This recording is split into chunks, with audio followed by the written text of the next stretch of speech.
இயேசுவிற்காக எழும்பீடு ஊழியங்கள் நடத்தும். இக்கரையிலிருந்து அக்கறையில் போகிற வழியில் என்ன நடக்கும் பாருங்கள் பார்ப்போம். தேவ செய்தி சுவிசேஷகர் ஜி. நிஷாந்த். பிப்ரவரி 9 ஞாயிற்றுக்கிழமை மாலை 5 மணி முதல் இரவு 8 மணி வரை.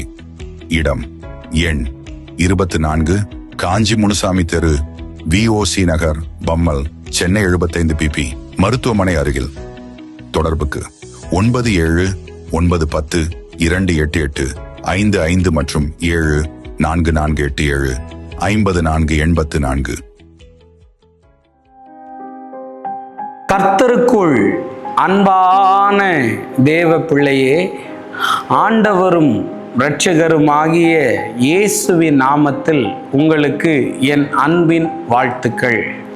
இந்த காலை நேரத்திலையும் அரைஸ் ஃபார் கிரைஸ்ட் மினிஸ்ட்ரி என்ற யூடியூப் சேனல் மூலமாக உங்களை கண்டு சந்திப்பதில் நான் மிக்க மகிழ்ச்சி அடைகிறேன். இந்த காலை நேரத்திலையும் ஏசாயா 43வது அதிகாரம் அதனுடைய 13வது வசனத்தை வாசிக்கிறேன். நாள் உண்டாகிறதற்கு முன்னும் நானே இருக்கிறேன், என் கைக்கு தப்புவிக்கத்தக்கவன் இல்லை, நான் செய்கிறதை தடுப்பவன் யார் என்று எழுதியிருக்கிறத பார்க்க முடியும். இன்னைக்கு ஆண்டவர் உங்களை பார்த்து சொல்றாரு, நான் செய்கிறத யாராலையும் தடுக்க முடியாதுன்னு ஆண்டவர் உங்களை பார்த்து சொல்லுகிறார். ஆமேன்னு சொல்லுங்களேன். இன்னைக்கு ஆண்டவர் உங்களுக்கு செய்ய வேண்டிய காரியத்தை அவர் செய்ய வரும்போது அதை யாரு தடுத்தாலும், அதை யார் எதிர்த்தாலும் அவைகளையெல்லாம் தாண்டி கர்த்தர் அதை உங்களுக்கு தருவார், அதை செய்து முடிப்பார். விசுவாசிக்கிறவங்க நல்லா ஆமீன் சொல்லிருங்களேன். கர்த்தர் உங்களோடு கூட பேசி கொண்டிருக்கிறார். தேவ பிள்ளையே, இன்னைக்கு உனக்கு வரவேண்டிய நல்லதை எல்லாம் பிசாசு தடுத்து வைத்திருக்கலாம். உனக்கு கிடைக்க வேண்டிய ஆசீர்வாதங்களை எல்லாம் மனிதன் எதிர்த்து வைத்திருக்கலாம். ஆனால் இவைகளையெல்லாம் தடுத்து வைத்திருக்கிற சத்துருவனுடைய கரத்தை கர்த்தர் முறித்து அவர் செய்ய வேண்டியதை உனக்கு செய்வார். ஆமீன் சொல்லுங்களேன். ஆபிரகாமை பார்த்து ஆண்டவர் சொன்னாரு, வானத்தின் நட்சத்திரத்தை மாதிரி உன் சந்ததியை பெருக பண்ணுவேன். நான் ஒரு வெளிப்பாடு சொல்றேன், அதிர்ந்து போவீங்க தேவ பிள்ளைகளே.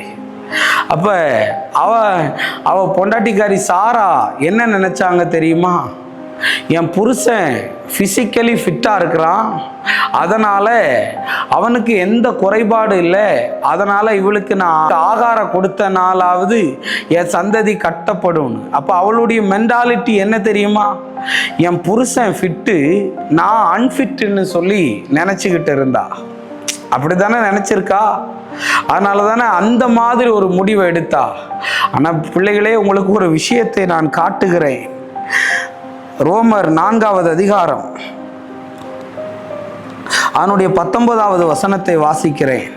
அவன் விசுவாசத்திலே பலவீனமா இருக்கவில்லை. அவன் ஏறக்குறைய 100 வயது உள்ளவனா இருக்கும்போது தன் சரீரம் செத்து போனதையும் சாராளுடைய கற்பம் செத்து போனதையும் எண்ணாது இருந்தான். அப்ப 25 வருஷம் ஆண்டவர் எதற்காக காத்திருந்தார் தெரியுமா?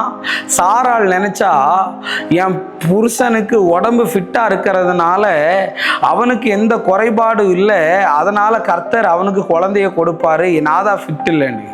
ஆனா ஃபிட்டா இருக்கிற ஆபிரகாமையும் கர்த்தர் அன்ஃபிட்டா மாத்திட்டார். அதனாலதான் சரீரம் செத்து போச்சுன்னு சொல்லியிருக்கு. ஆபிரகாமுடைய சரீரம் செத்து போயிருச்சு, சாராளுடைய கற்பை விழுந்து போயிருச்சுன்னு. இப்பதான் ஆண்டவர் என்ன பண்ணினார் தெரியுமா? அவனுக்கு குழந்தைய ஆண்டவர் உருவாக்கி கொடுத்தார்.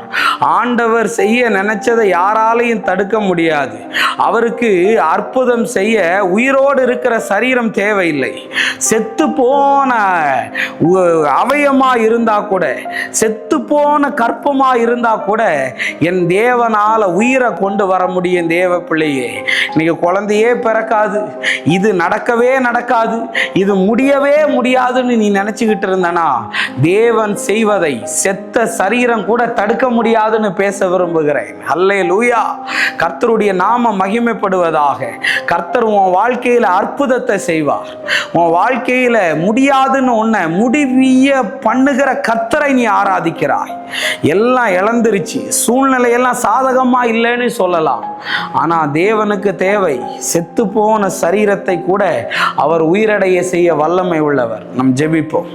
அன்பான ஆண்டவரே, இந்த நேரத்திற்காக நன்றி சொல்லுகிறேன். நான் செய்கிறதை யாராலையும் தடுக்க முடியாது என்பதற்கு ஆண்டவரே, இது ஒரு பெரிய ஆசீர்வாதமா இருந்தது என்று நான் நம்புகிறேன். அப்பா, எல்லா விதமான தடைகளையும் கர்த்தர் மாற்றி அற்புதத்தை செய்து சாட்சியாக நிறுத்தும். இயேசுவின் நாமத்தில் வேண்டுகிறேன் நல்ல பிதாவே. ஆமேன், ஆமேன். God bless you. கர்த்தர் உங்களை ஆசீர்வதிப்பார்.